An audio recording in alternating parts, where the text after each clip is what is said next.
Hello everyone, nubkeks here. Welcome back to Nub Raids, and in today's video, it's a chilly Sunday morning in Ireland. We don't have our heating. We haven't turned it back on properly. Our house is a new house, so it's very well insulated. But um, we're like, ooh, if we can survive, because we're going away on holiday to Japan in just a couple of weeks, like at the very start of October. Um, and it was like, ooh, if we can survive without turning the heating on until then. Think of the money we'll save. We'll save, but it's cold. It's cold. But today I want to talk about what's the overall state of Raid Shadow Legends at the moment. How much fun is the game, or how much fun isn't the game? Where does it land? How does it feel? And how are you guys feeling? So let's dive in. Let's take a little look here. Does this add up to 100%? Let's hope it does. Sometimes it doesn't. Sometimes it doesn't. But I asked you guys actually it was almost 2 days ago. What are your overall vibes around Raid at the moment compared to this time last year if you were playing then? And I think that this time last year was pretty negative. So I'd be expecting things to be a little bit better myself. But here we go. This is how you voted. We have between 6% very positive, 43% positive, so 49% total, almost 50. So about half of people feeling good about the game. 36% are neutral, so just a bit over a third are neutral. And then we had 11% negative and 4% very negative, so about 15%, which is a pretty decent chunk to be fair, are feeling negative about the game. So most people are really trending towards the positive and neutral. I mean, you would expect so broadly. Like, I feel like if you're falling into a very negative camp, like this is a video game, right? This is not like your marriage or something. It's like you can just not do it. But hey, there we go. This is where we're at. So yeah, I mean, for me, I would say if I was picking this, like when I put up the poll, for me, I would have said somewhere sort of between very positive, and probably more so a little bit towards the positive side, where I think there's been a lot of really positive things in the last year, especially quality of life, buffs to champions, some nerfs to some of the dungeons that were too difficult. That has been really good, and I think improvements across the board has been good. But I do think that the more recent big pieces of content, so the Cursed City and now Siege, have not been received well. So like that's just something I'm running into. Trying to prepare videos and video ideas like for while I'm away in Japan and trying to prepare to like pre-record a bunch of stuff in the next couple of weeks. Like man, it's actually kind of tough to come up with new content ideas.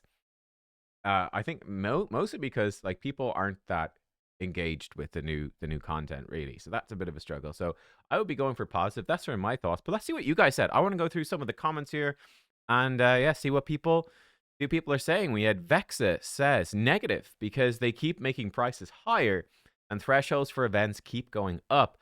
For us already struggling, they're making it harder. Find myself spending less and not trying as hard. Okay, he's more the buff Mezamel and Frolny got. I don't know. I can't really see a difference from before. I'm sure it's there. It's just so minimal. It's like, why even bother? Shaking my head. I love the SMH at the back end. I actually disagree with the second comment, but I think some of this stuff is true for sure. So I actually think the Mezamel and Frolny buffs were good. I do think that Frolny's alternate form is still really disappointing, but I'm actually really happy with Frolny's base form. Like having played with it some more, I did a video on this yesterday, and I've got the 6-star Frolny. I actually found his base form is pretty much where it should be. I think it's pretty solid. It gets a little bit skewed because you do have champions like Gizmak and Taras that are like so OP, and Siegfried and stuff like that. I don't think Frolny is crazy OP like that, but I think he's genuinely really good. So yeah, I think Frolny's base form is fine. It is disappointing for sure. His alternate form isn't great, and I think Mesamel's in a decent spot as well. Again, she's not crazy OP. I think it's actually good. I actually think the Mezamel and Frolny buffs were actually really good, and same with Aphidus. I think they were better buffs than Siegfried. I think Siegfried they buffed too much. I think Siegfried is just overpowered. I think Mezamel and Frolny are now more mythical. They could maybe do with another small buff, like a bit more targeted, but I think they're good. Um, Making prices higher, thresholds for events going up. This one is mixed. So I think that, a couple of the big ones that they did, which were really bad, they nerfed like Sand Devil and stuff like that.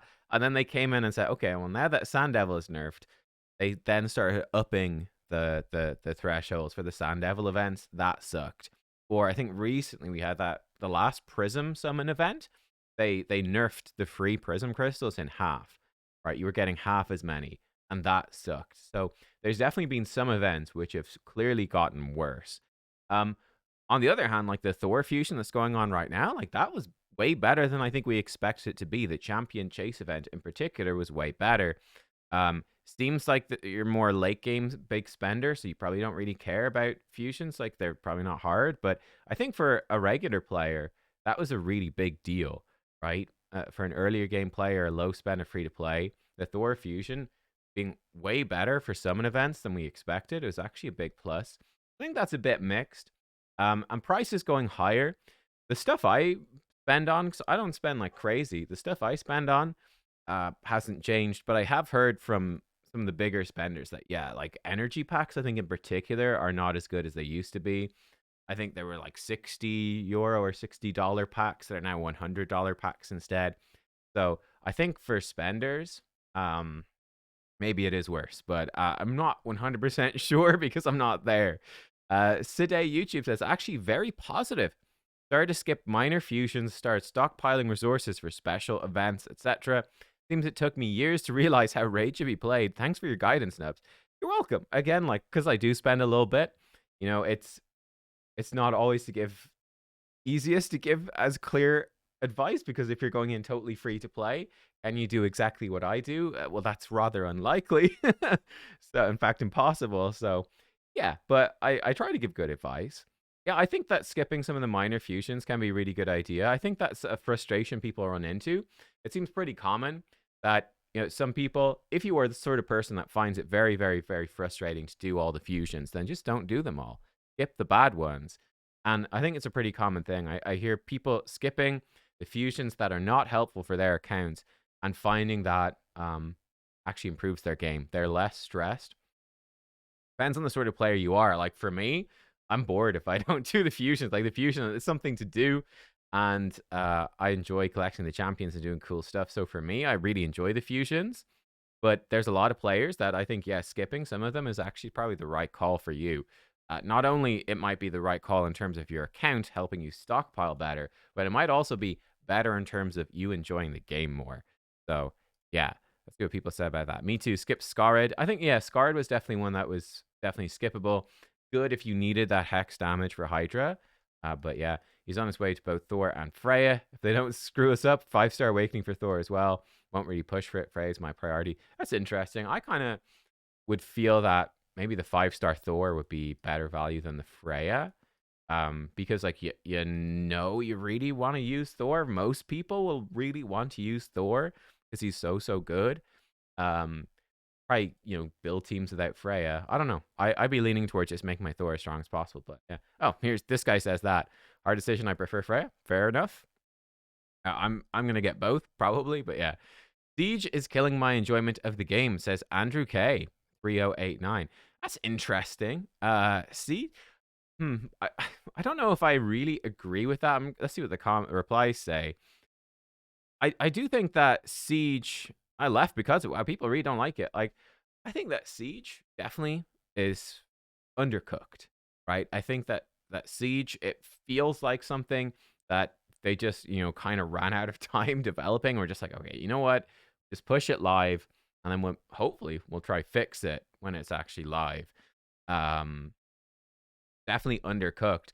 I don't feel like it's bad enough to kill the enjoyment of the game, though, at all. That's something I would say. I think if I compare the Cursed City and I compare Siege, I find the Cursed City is way more annoying to do than Siege. I've not even finished all of it yet. I still need to do Amius and stuff. But like, there's some stages in here that are just like a pain. And like, to get the full rewards, you have to do everything. But it's just a hassle.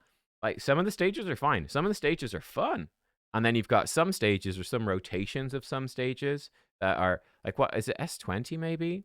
No, maybe is it S21? I don't know. There's some stage that starts out with like a bunch of like Mortus and Duchess in wave 1, and some rotations it's fine. Then there's like one rotation where it's like all you have is force affinity, area effect attackers, and you're like, but they've got a double Mortu Duchess. This is horrible. Like some of the stages are just really unfun. Like, you get halfway through the Amius boss fight and then Cycle of Magic procced on one of your champions. You forgot you had it, and Amius takes 10 turns in a row and you're dead. And you're like, well, that's 5 minutes down the drain. Like, there's just stuff in Curse City that I think is genuinely like just a bad gameplay experience. I don't think that's really true of Siege. It's just Arena, really. So like, you just go in, like obviously like posts being like stuff being destroyed and everyone's fortress is destroyed and it's actually bad to upgrade your fortress. Like there's really dumb design stuff, but I think that it doesn't actually have that massive of a negative impact, really. I don't know. That's sort of my. I can watch to the comments say I left because of it. Was doing great, but I hate when I'm reliant on others in a game. Clan Boss is fine as it's mid-game content. You don't need to be in a top clan. Hydra Clash was fine. Could stay in a tier 1 clan, get the same rewards if we won. Siege, nope. I think I like Siege will definitely improve over time. Like if you're like the more that you lose, it makes it easier to win in the future. I don't know what your exact situation is here, but I mean it should be fairly similar to Hydra Clash or CVC or something. It's like you're gonna lose some, you're gonna win some. The way it is. I guess people don't like it because they lose. How is Siege affecting other parts of the game if you enjoyed before it came out? Well, that's another good point. Don't do it. Not bothering with it. Yeah. Don't see the point. Besides, it's also not very time consuming. That's it. Ignore it. The shit rewards anyway. Siege is AFK for 2 weeks. I kind of agree with this sort of stuff, honestly, is I wouldn't ignore it, but like you just come in, like, all right, give my fights a go. Done. And it's like 5 minutes of maybe more, let's say 10, 15 minutes of arena every couple of weeks. Like it's very, if you want to just take it really chill, you can take it really chill. you know, I like, yeah, that's what I feel about it. I feel like there's other types of content in the game which are way more frustrating and time consuming. It's like I think Amius is a great example, time consuming and frustrating. I don't think Siege is anywhere near as bad. Like I think it's clearly got problems, huge problems, but yeah. Hurdle Shellin. It's amazing to me a lot of people can't see what's going on. I guess that's why they do it. If people are dumb enough to accept the BS they're doing, then that's on them. I don't know what he's talking about, but okay, sure. Stevio5174. Getting less and less shards from Clan Boss reward. Oh, okay. I haven't had a sacred shard in 8 days. Some days it's atrocious. They've never ever changed Clan Boss rewards. It's just, it's been the same drop rates for the entire lifetime of the game. It's just you're gonna have some ups and downs. Sometimes when you're really lucky, sometimes when you're not. That's all. But they've never changed it. It's a comment that comes up all the time. They've changed the Clan Boss rewards. They're sabotaging us. They've never changed them. It's just luck. Lawrence Stipple. Wow, 45% positive is kind of shocking. I mean, I'd actually say you would hope it would be fairly, like most people are voting neutral or positive. Like that's what you would hope it would be because it's a video game. It's supposed to be fun. Nothing has changed.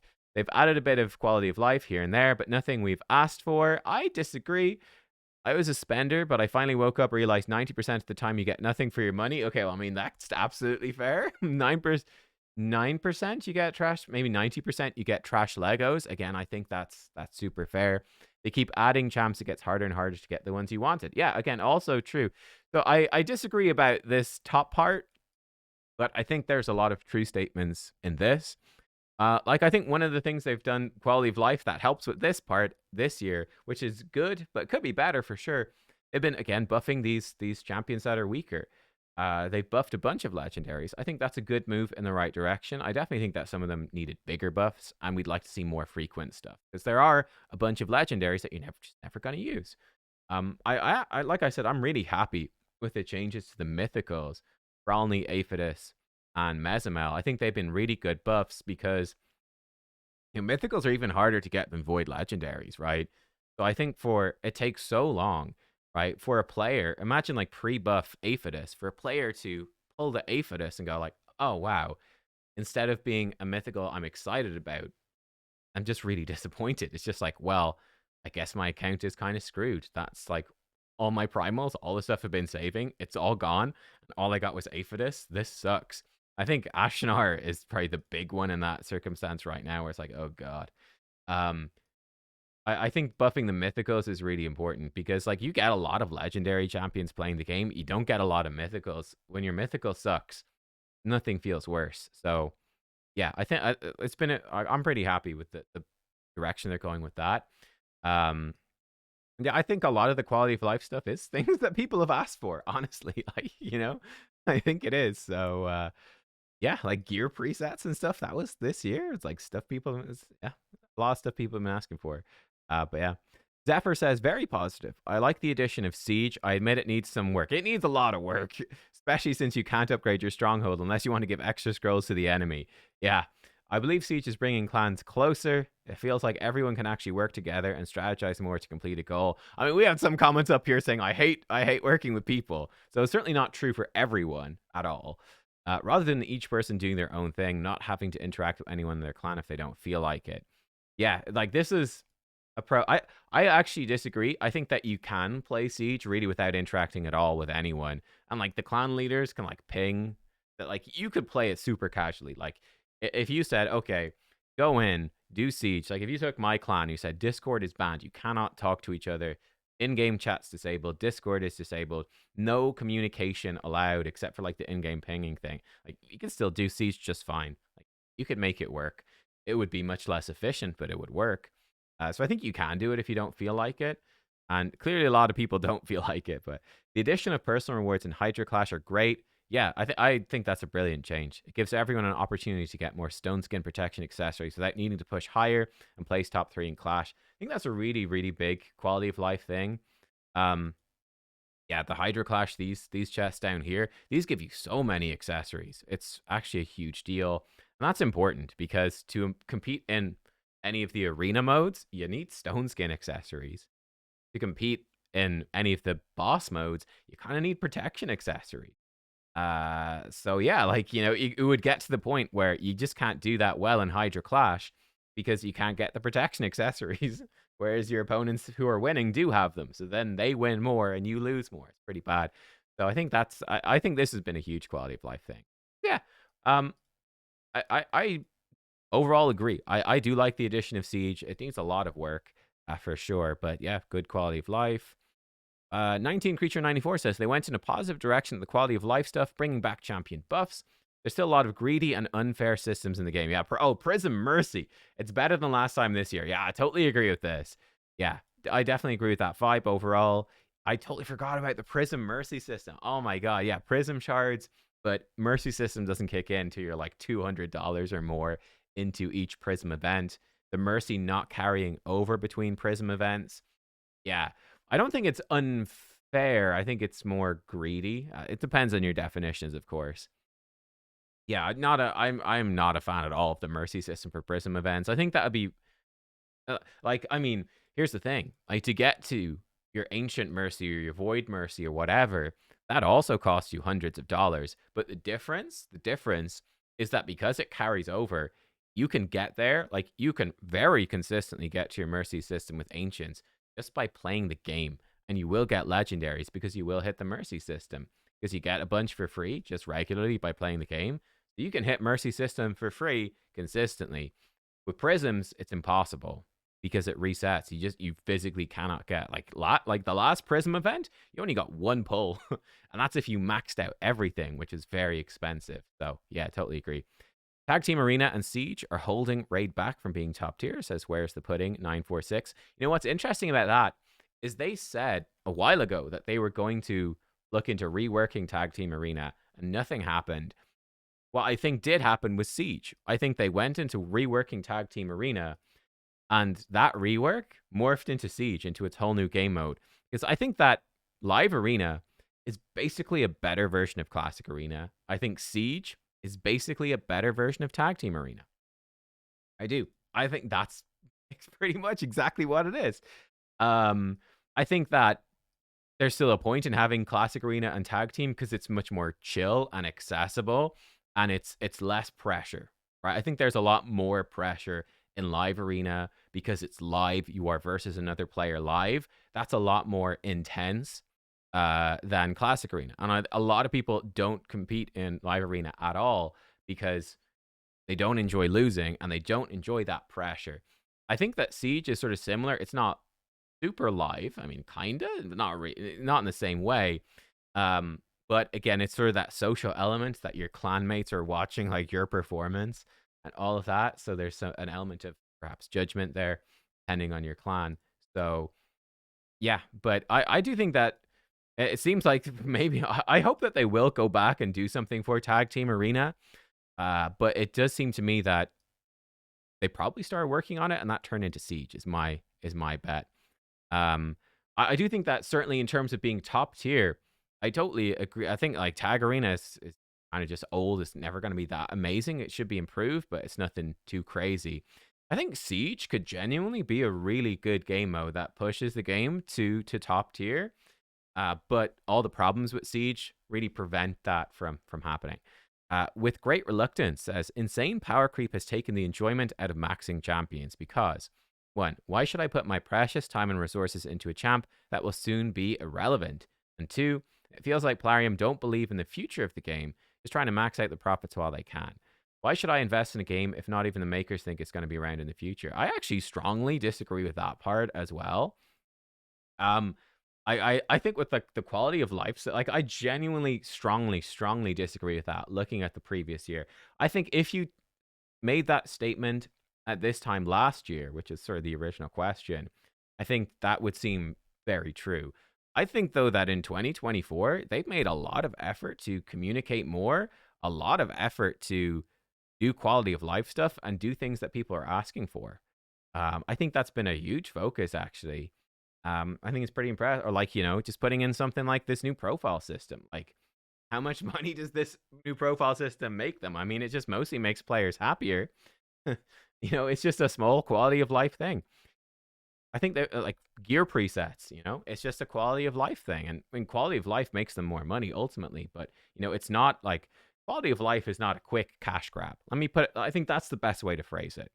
Like making this new profile system is not a quick cash grab. It's, it's just not. That's a long-term play. So I actually very, very much disagree with that. But I can totally understand power creep taking enjoyment out of maxing champions. I find it kind of fun because, the champion stats and stuff we can push now are kind of crazy. So I don't know. It's like always pushing the limit, and that limit's constantly going up. But that can be both a good thing. It's a very double-edged sword. It can be good on the one hand, but it can be really bad on the other.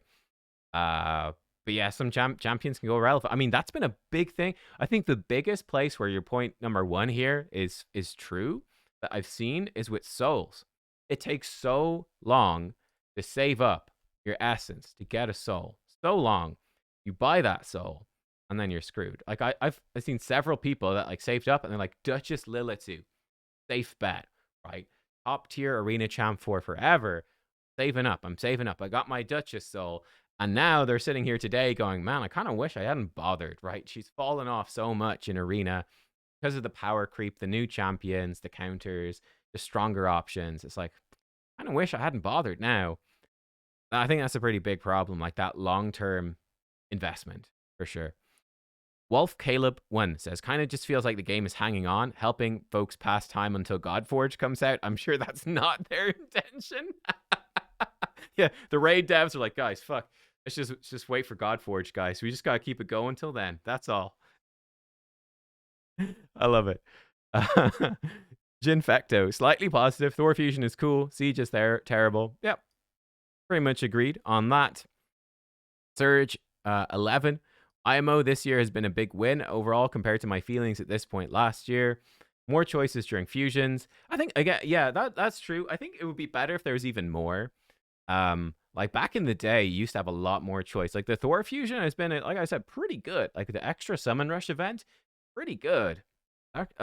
We'll see what the points are in the next couple of days. But so long as the points are in line with the other summoning events, it's actually a solid layout for the fusion. It could be even better. There could be more choices though. Like back in the day, you could skip some of the dungeon events or some of the champ training. You could skip the summon events maybe. Like there used to be more choices. They've definitely made the fusions much more limited. The Thor is a step in the right direction, but it could be even better. More high quality events to save towards. and get something account changing, more game balance and quality of life than last year, etc. Again, the key word here I think is more. It's like compared to where we were before, it's more. Could there be more again? Yeah, probably, but it has improved for sure from where it was. Obviously, it's not all positive. It does really seem like they took some feedback seriously, made changes in the direction we asked for. Oh, and can't forget to mention the free Ninja for those of us who didn't have him. Oh, I totally forgot about that. Yeah, that was a huge deal. Bringing Ninja back as a free login champion, pretty cool. They had no obligation to do that. It's been a huge help to a lot of players. Yeah, like I wonder how many did that bring in? Many new players? Maybe it brought players back or brought players back. I'm fairly certain that Ninja was probably it was probably a contractual thing that they couldn't bring him back, right? Because he's a real person. This was an official collaboration between a very big streamer and the game. I am 90% sure that probably in the contract, Ninja was a limited time champion, and that was it, and it was stopped. Uh, and I'm 90% sure they will have had to have signed a new contract with him and probably had to pay him again to get him back in the game, right? To give away again as a promotional thing. So I don't think that bringing Ninja back was free. I think it probably cost them a chunk of money. I'm sure ultimately, of course, it's a business. The motivation was that they think it would make more money by spending that. But still, I think it was all the same. It's a really good move for the players. Definitely was. Meeks 2K. I think Siege being the big content drop kind of sucks. Yeah, you fight like 5 times max every 2 weeks. Not having something new and challenging like Doom Tower, Curse City, or Hard Dungeons to min-max and progress just sucks. I prefer Siege to Curse City, personally. I think the Hard Dungeons were good. Doom Tower was great. It's very old now. But I do think that Siege is the big content drop has been kind of underwhelming. Like, one thing with Siege, right, that I've seen is I think when you upgrade your fortress, there's actually different conditions then. Which post am I in? I'm in post 16. Like, these conditions, like, you've got these conditions, right? Oh, I can't change them. But you've got these conditions. I think there's a bunch of conditions that are locked behind higher stronghold levels. But higher stronghold levels are so bad, you would never do it. So there's a bunch of conditions and gameplay features that just aren't enabled here, which is kind of crazy. Wait, I'm back. So I had to pause. I don't know. Oh my God. So we've got my sister's wedding is in like a week. She just rang up and her fiance just got COVID. It's like, oh my God.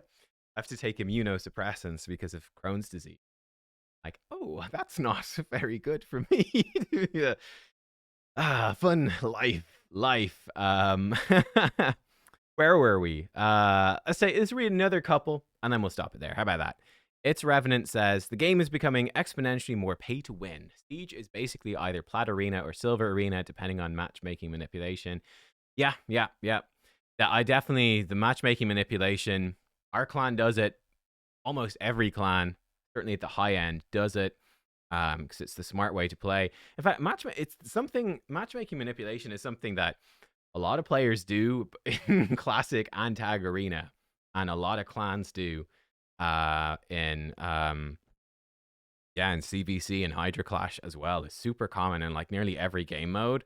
It's affecting Siege as well. It's a bummer. Is the game becoming more pay to win? Yeah, probably. I'd say so.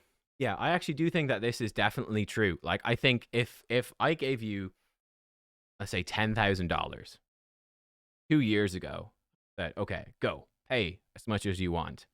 The power gain you would gain then, compared to now with Prism shards and souls and primal shards and mythicals, I think that the 10,000 now would buy you a lot more than the 10,000 back then in terms of power versus other players. Like, you can definitely see that, like, new whales in the game, like, just massively blasting up, right? And like, you fight like whales at like low level accounts, like, oh, they've got like 6-star mythicals, like empowered and stuff. They're just wrecking people. Yeah. I love building non-cheese Hydra teams, but Clash says don't do that. Yeah, well, yeah. I don't know. The milestone Hydra chests are nice. I feel kind of negative overall. I'll try to focus on the areas I enjoy instead of getting caught up in the nonsense. That's a really, really good just life philosophy. So fair play on that one.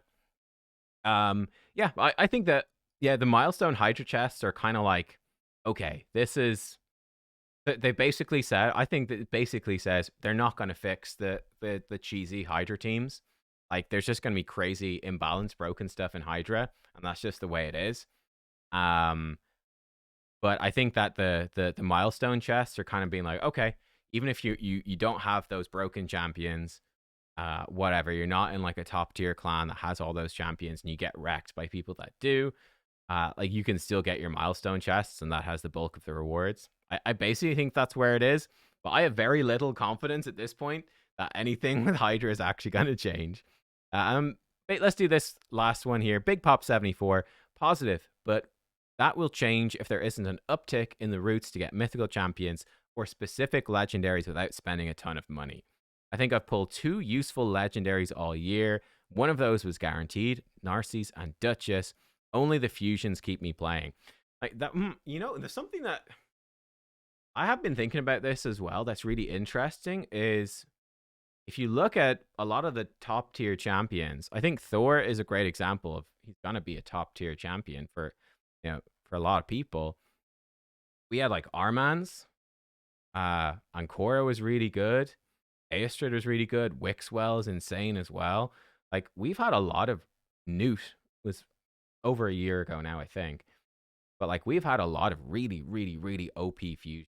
Like, you kind of have a mix, but it feels like every 4 or so months, every 3 or 4 months on average, it feels like they drop like a really OP fusion that actually improves 90 to 99% of players' accounts, right? A really OP fusion semi-regularly. It seems like it's what's happening, and they will be a useful legendary. So I think that is, as you said, like a guaranteed way.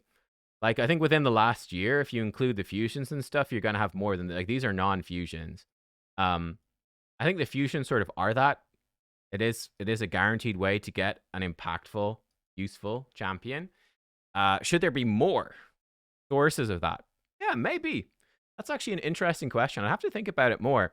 Should there be more ways to get good stuff? Because they used to do like guaranteed legendaries a lot more frequently, and they stopped that, which sucks. And they sort of replaced it with prisms, and prisms are really pay to win.